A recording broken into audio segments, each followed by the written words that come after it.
누가복음에 보면은 예수님의 어린 시절을 기록할 때 이렇게 설명하고 있어요. 아이가 자라매 점점 자랄 때에 똑같이 하나님과 사람에게 귀한 은총을 사랑을 받더라 이렇게 표현하고 있습니다.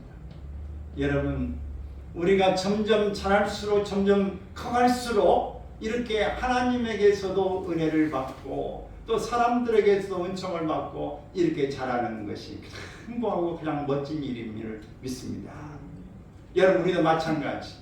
어린아이만 아니라 나이가 들어갈수록 세월이 더 지나갈수록 우리 하나님 앞에서 사랑을 받고 하나님의 귀한 은혜를 깨닫고 그 속에서 녹아치고 사람들에게 존경을 받고 어르신 말씀해 주세요. 한 말씀 조언해 주세요. 이런 이야기를 들을 수 있기를 바랍니다. 나이를 먹으면 애가 된다더니 아이고 옛날에 그 모습은 다 사라지고 애들 같아 이렇게 말 들으면 안 됩니다. 우리가 나이가 갈수록 좀 원숙해지고 존경받고 하나님 앞에 깊은 모습을 가지고 그래요. 얼굴도 보면 은혜가 피어나고 참 자유로운 모습으로 바뀌어지고 그 언어 하나하나 말할 때마다 기품이 있는 그런 모습이 우리에게 나타나기를 바랍니다.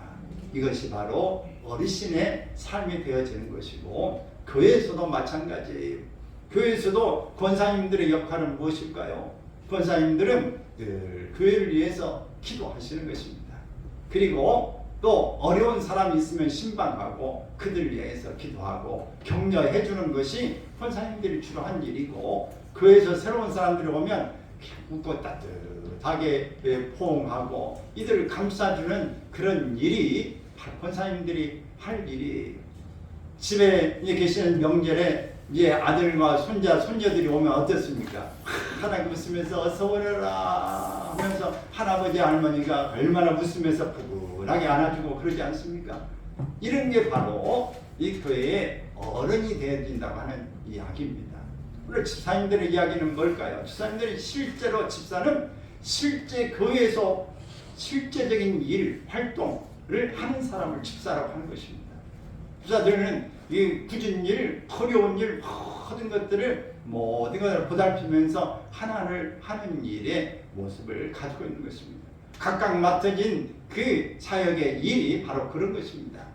목사는 늘 하나님 앞에서 말씀을 준비하고 어떻게 하면 교육하고 어떻게 하면 잘 이끌어갈 수 있을까 이 연구하는 것이 또 목사의 소유이기도 하는 것입니다. 사랑하는 여러분, 오늘 우리가 하나님 앞에서 더욱더 하나님 앞에 이렇게 우리가 충성스럽고 최선을 다하면서 우리의 사명을 감당할 때 하나님이 귀하게 여기신 줄로 믿습니다. 이러면 또 사람들이 볼 때에 참으로 귀한 분이시다, 정말 대단한 분이다고 존경을 하고 우리에게 귀하게 여김을 받을 수밖에 없다고 하는 것을 우리가 기억할 수 있기를 바랍니다. 할렐루야. 믿음의 가정이 되기 위해서는 하나님을 뭘로 삼아야 된다? 주인으로 삼아야 된다. 주인으로 삼고 그렇게 살아야 되는 거예요. 또 우리 믿음의 가정으로 살려면 어떻게 해야 되느냐? 하나님께 붙어 있어야 합니다. 아멘. 하나님께 잘 붙어 있어야 돼요. 이 요한복음 15장에서는 그 유명한 이 포도나무 비유가 있지 않습니까? 바로 우리는 예수님 안에 붙어있는 뭐다? 가지다. 가지는 어떻게 해야 열매를 맺습니까? 나무에 꼭 붙어있어야 되는 거예요. 밤이나 낮이나 이제 봄이나 여름이나 가을이나 겨울이나 언제든지 붙어있어야 됩니다. 그래야 열매를 맺을 수 있어요. 죽지 않습니다. 귀찮다고 춥다고 떨어져 버리면 끝나는 거예요. 거기서 끝까지 하나님께 붙어 있어야 하는 것입니다. 뭘로 붙어 있냐? 말씀과 기도와 예배로 붙어 있기만 하면 우리는 살 수 있습니다. 열매를 맺을 수 있는 것입니다. 부모가 자녀에게 주어야 할 것들이 참 많죠. 많이 주고 싶죠. 그러나 여기 우리가 주는 것들 중에서 부모가 자식에게 돈을 물려주는 것은 조금 주는 거다. 여러분 돈 많이 준비하셨죠? 그래서 자녀들에게 상속해 줄 거 많이 있으시죠. 그러나 많이 돈을 준다고 해도 그것은 자녀들에게 줄 수 있는 게 조금 주는 겁니다.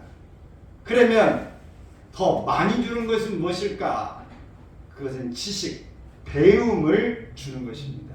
공부를 시키는 수 있는 한도 내에서 공부시키고 또 교훈하고 이렇게 잘 조언해서 그들에게 주는 것이 바로 많이 주는 것입니다. 네, 지식을 주는 것, 배움을 시켜주는 것입니다. 그런데 이것보다도 더 많이 주는 것보다 더 많이 전부를 주는 것은 무엇이냐? 믿음, 하나님을 주는 것입니다. 하나님을 주는 것이 바로 가장 많이 전부를 주는 것입니다. 여러분, 부모는 떠나기도 하고 돈을 줘도 금방 돈을 잘 관리하는 자식도 있지만 돈은 있다가도 없고 바람처럼 떠나가 버리기도 하고 어디 투자 한번 잘못했다고 헐레당 날아가 버리기도 하고 또 돈이 없다가도 한순간에 그냥 어떻게 행운을 차지하기도 하고 때를 참에 돈을 벌 수도 있습니다. 그러면 이것은 크게 중요한 건 아니다. 많이 주는 건 아니다. 라는 것을 기억해야 합니다. 우리가 태어날 때에 좋은 문벌의 가문의 회장집, 대통령의 가문이라든지 또 제사장의 가문처럼 이런 좋은 가문에 태어날 수 있어요. 금수저로 태어날 수도 있습니다. 어떤 사람은 금수저 그 다음에 무슨 수저? 은수저. 그 다음에는 동수저. 동수저도 나눌 수 있죠. 근데 세 가지로만 나눈다면 금수저, 은수저, 흑수저 이렇게 나눕니다. 근데 여러분, 이런 모습으로 이렇게 태어나는 거 내 마음대로 하는 거 아니죠. 태어나 보니까 벌써 그렇게 나는 금수저 집안이고 은수저 집안이고 나는 흑수저 집안이다. 태어났더니 강남의 가장 부자 동네에 태어났어요. 좋은 이 권력 있고 능력 있는 집안에 태어났어요. 내가 결정하는데 태어나면 어때요? 좋은 여건을 많이 가지고 있는 것이죠. 중소도시에 태어나서 그냥 소시민의 서민층에 태어났다. 그럴 수 있어요. 농어촌에 찢어지게 가난하고 또 참 이제 히틀러처럼 이렇게 복잡한 가정에 태어나서 그냥 아버지 엄마가 다 별 볼 일 없는 집안이 허물어지는 그 집안에서 그냥 맨 땅에 헤딩해야 되는 그런 삶으로 태어날 수도 있습니다. 그러나 여러분, 포기하지 않기를 바랍니다. 또 너무 금수저라고 해서 자만할 필요도 없습니다. 금수저나 은수저 이런 사람도 정말 오래도록 유지하고 더 멋진 삶, 행복한 삶을 갖기 위해서는 이 금수저나 은수저 위에 뭐가 있어야 되냐? 은혜가 있어야 합니다. 은혜가 입혀져야 돼요. 그래야 정말 좋은 멋진 모습으로 살 수 있게 되집니다. 비록 나는 은수저로 태어나고 흑수저로 태어났다고 할지라도 여기에 하나님의 은혜가 임하면 어떻게 돼요? 삶이 많이 바뀌어지게 되는 것입니다. 사랑하는 여러분, 오늘 무엇보다도 우리는 은혜가 중요합니다. 은혜가 중요해요. 여러분, 돈이 많아서 문제가 더 많겠어요? 돈이 적어서 문제가 더 많이 생기겠어요? 여러분, 돈이 많으면 이 돈을 어떻게 분리해야 돼? 어떻게 써야 돼? 가만히 있으면 안 되는데 이걸 어떻게 해야 돼? 그 다음에 돈을 많으면 자녀들의 문제도 생기고 돈을 가지고 어떻게 누가 훔쳐가면 어떻게 할까? 이걸 참 고민이 많습니다. 근데 돈이 없으면 어떻게? 모든 것 이게 괜찮은데 다 부정한 거 없는데 돈만 하나 있으면 살겠는데 그 불편한 거예요. 그것이 그것만 불편해. 다른 것은 크게 문제가 없고 돈만 있으면 좋겠는 돈만 있으면 해결이 되는데 이 돈 하나 없는 것이 문제다. 문제는 하나밖에 없는데 돈이 많으면 복잡해. 그게 문제가 훨씬 더 돈이 많은 것 때문에 힘들어질 수 있습니다. 여러분, 애나 지금이나 가정에도 문제가 있고 사람마다 갈등이 많이 있지만 지금 훨씬 예전보다도 이혼율이 많습니다. 가정법원이 북새통을 이뤄서 가서 서류 제출을 하는데 줄을 서야 된다고 그래요. 시간은 굉장히 오래 기다려야 된다고 합니다. 왜 그럴까요? 그러면 양재역이라든지 서울 지하철이라든지 여기 가보면은 큰데 부자 동네 가보면은 뭐가 많으냐 가보면은 이혼 전문 변호사 써준 게 많이 붙어있어요. 광고도 많이 나옵니다. 왜 그럴까요? 그만큼 많다는 얘기입니다. 훨씬 많아진 거예요. 왜? 돈이 있고 능력이 있다 보니까 갈등해서 오래 견딜 이유가 없다고 한 것입니다. 여러분, 우리는 잘 살고 있는지 소득 수준의 문제가 아니라 정신세계가 더 중요합니다. 우리는 믿음이 더 중요하다 하는 겁니다. 원래 하나님 앞에 우리가 참 가정이 믿음의 가정으로 얹어 있어서 행복해지려면 우리는 잘 붙어 있어야 합니다. 하나님을 주인으로 삼아야 합니다. 그렇다면 그 결과가 어떻게 될까요? 믿음의 가정으로 하나님 앞에 잘 붙어서 이렇게 주인을 삼고 사는 가정은 어떤 결과를 갖게 되는가? 자, 먼저 잘 붙어있지 못했던 엘리 가정의 결과를 보게 되면은 엘리 제사장의 집안은 쑥대밭이 되고 말았습니다. 4장 11절에 보면은 바로 두 아들 홈리와 비니아스의 행위의 악함을 지적하면서 결국 이들에게 가장 중요한 한 부분에 잊어버린 게 있다면 그것은 뭐냐? 블레셋과의 전쟁에서 법궤를 빼앗겨버린 것입니다. 두 아들이 또 법궤를 빼앗김과 동시에 죽었습니다. 그리고 이 소식을 전령을 들은 엘리 제사장은 두 아들이 죽고 법궤가 빼앗겼다는 말을 들을 때에 나이가 많고 몸이 비대하여 있다가 이렇게 흔들어 의자에 이렇게 있다가 뒤로 벌렁 넘어져가지고 목이 부러져서 죽어버리고 말았어요. 엘리 제사장은 두 아들이 죽고 아버지도 죽고 법궤는 빼앗겼습니다.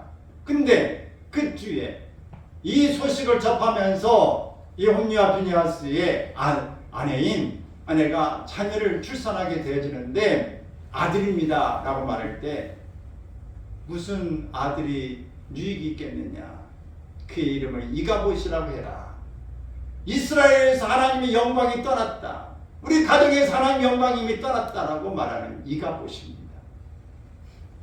그러면서 슬픔 속에 거하게 되어집니다.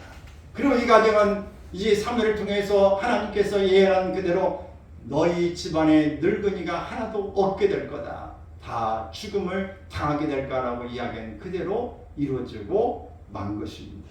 가장 무엇보다 더 중요한 것, 사명자는 사명을 잘 감당해야 되는데 이스라엘 지금까지 지키고 하나님의 언약 백성인 표를 주었던 블레셋에게 법궤를 빼앗긴 일입니다. 여러분, 우리가 우리의 삶에 가장 소중한 것을 빼앗겨버리는 일이 무엇보다도 정말 비릴 수 없는 비통한 일입니다. 우리가 믿음을 빼앗기고 건강을 빼앗기고 우리의 소중했던 모든 것들을 빼앗겨버리는 이런 일이 되어지지 않기를 바랍니다. 엘리 이 제사장의 집안은 이런 모습으로 비참하게 끝나버리고 말았습니다. 그러나 엘가나와 한나의 가정은 어떻습니까? 매년제를 드리고 소원제를 드렸어요.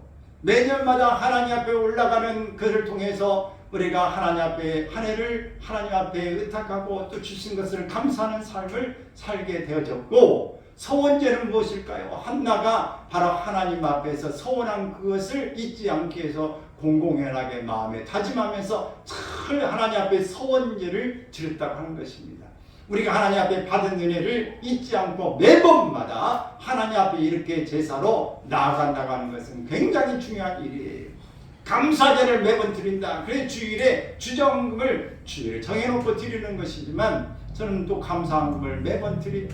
왜? 하나님 앞에 매번 감사하는 마음을 담아서 드리고 또 매일 정해서 주님 앞에 뭐를 드리는 일은 주님의 은혜를 잊지 않고 늘 기억하는 것이고 1,000번째를 하나님 앞에 구별하여 드립니다. 이렇게 드리는 것도 하나님의 소원을 담아서 하나님 이런 소원이 있습니다 라고 드립니다. 여러분, 우리가 하나님 앞에서 이 엘가나와 이 한나의 가정처럼 하나님 앞에 정성스럽게 맨 예배를 드리고 하나님 앞에 소원제를 드린 것처럼 감사를 잊지 않기를 바랍니다. 그들은 매번 이 예배를 드리러 갈 때마다 아들에게 옷을 지어다가 입혔습니다. 그리고 그들은 최선을 다해서 아들이 떨어졌지만 그들에게 중보 기도했을 것이고 만날 때마다 격려하며 좋은 하나님의 사람 되세요 라고 격려했을 것입니다. 이런 모습을 보면서 엘리사는 그들을 보면서 축복 기도를 해줬습니다. 하나님 앞에 소원하여 아들을 드렸으니 이 아들을 대신하여 하나님이 너의 가정에 자녀가 있기를 원하노라 라고 이렇게 기도하게 축복 기도를 하게 되어집니다. 그럴 때에 이런 축복 기도를 통해서 결국은 3남 2녀의 자녀를 더 주셨다. 5명의 자녀를 하나님이 더 주신 줄로 믿습니다. 할렐루야. 그리고 사무엘은 성전에서 늘 거하면서 하나님의 음성을 듣게 되고 하나님 앞에 말씀 중심의 삶을 살게 되어지는 것입니다. 사랑하는 여러분, 오늘 이 시대에 우리는 어떤 가정이 되면 좋겠습니까? 엘리 제사장의 집안입니까? 아니면 엘가나와 한나의 가정입니까? 금수저, 은수저, 흙수저를 탓할 것이 아닙니다. 하나님의 중심, 또 교회 중심, 말씀 중심, 예배 중심, 기도 중심으로 하나님 앞에 나아가야 할 것입니다. 처음부터 잘하기는 어렵습니다. 그러나 믿음의 가정과 잘하는 사람들의 모델을 찾아서 따라하기부터 시작하기를 바랍니다. 아멘. 따라하기 시작하면 됩니다. 처음부터 모방에서부터 모든 것들은 출발한다는 것을 기억하기를 바랍니다. 여러분, 우리나라 역사 가운데 현종 왕이라고 하는 사람이 있는데 그 사람이 민간 시찰을 하기 위해서 이렇게 순행을 하게 되었어요. 근데 순행을 하다 보니까 한 사람이 눈에 띕니다. 한 청년이 노무를 얻고 있는 것입니다. 그러자 왕이 행차를 멈추고 야 멈춰라! 젊은이를 불렀습니다. 이복의 청년, 자네는 왜 노무를 이렇게 얻고 있는가? 예, 폐하. 우리 노무께서 평생의 소원이 우리 폐하의 왕의 이 용안을 뵙고 싶은 것이었습니다. 그래서 십리길을 어머니를 이제 얻고 이렇게 왔습니다. 귀하도다. 참으로 효자도다. 그러면서 저에게 큰 상을 베풀어라. 그 상을 받았답니다. 이 소식을 들은 동네에서 한 사람은 아주 불량배인데 그래 나도 받아야지. 그래가지고 그냥 마음 먹고 왕의 행차가 있다는 걸 알고 똑같이 이 불량배도 그의 어머니를 노무를 이제 얻고 갔습니다. 왕의 행차가 있다가 왕이 또 멈췄습니다. 멈춰라. 넌 어찌하여 노무를 이렇게 얻고 있느냐? 예. 그래서 그 이야기를 상 받았던 걸 두고 똑같이 이야기를 했습니다. 하나도 안 틀리게. 그때 이 앞에 사람이 폐하, 저는 동네에서 가장 불량배입니다 라고 이야기를 하는데 왕이 껄껄 웃으면서 아니다. 그에게도 큰 상을 똑같이 주어라. 효도라고 하는 것은 흉내만 내어도 좋은 것이니라. 이렇게 이야기해서 상을 받았다는 거예요. 벌 받을 줄 알았더니 상 받았어요. 여러분, 오늘 이 시대에 우리는 믿음을 잘 갖는 것이 매우 어렵습니다. 알면서도 행하기가 어려운 거예요. 옛날에 철야기도 하고 산에 가서 산기도 하고 금식기도 하고 철야 늘 하면서 부흥 집회 때마다 예배 때마다 빠지지 않고 새벽에 빠지지 않고 먼 거리 10리 20리 길도 걸어다니면서 기도했던 사람들이 많습니다. 부흥 집회를 하면 이 교회 저 교회 다 몰려다니고 힘들고 어려워도 정말 하나님 앞에 최선을 다해서 하나님 헌금을 드리고 자녀를 위해서 하나님께 드린다고 그렇게 하면서 그 주일날은 밥도 불도 떼지 않겠다고 이야기하고 주일날은 뭐 사 먹지도 않는다고 하면서 순수한 신앙을 가졌던 그런 사람들이 많아요. 결코 믿지 않은 사람은 결혼하지 않겠다는 그런 생각을 가지고 살았던 사람. 얼마나 많은 믿음의 순전함을 가지고 있는지 모르지만 지금은 자기 마음대로 그렇게 사는 세상에 와 있어요. 여러분, 흉내만 내어도 복을 받습니다. 여러분, 우리 하나님 앞에 오늘 모델이 세워진 이 믿음의 가정을 흉내를 따라갈 수 있기를 바랍니다. 축복에 있는 삶을 따라가기만 해도 우리가 하나님 앞에 복을 받을 줄로 믿습니다. 출발은 원숙하게 처음부터 잘하는 사람은 없어요. 따라하다 보면 습관이 되어지고 어느 순간에 나도 그렇게 되어진 줄로 믿습니다. 흙수저 탓하지 마세요. 은수저 불행하다고 생각하지 마세요. 나는 하나님의 은혜가 있기 때문에 하나님의 은혜로 반드시 과거를 딛고 새로운 나로 발돋움해서 완전히 새로운 역사를 쓰리라. 새로운 가문을 세우리라. 믿음의 가정을 세우리라. 오늘 이런 결단과 믿음을 가지고 주님 앞에 당당히 나가시기를 주의 이름으로 축원합니다. 네. 아멘.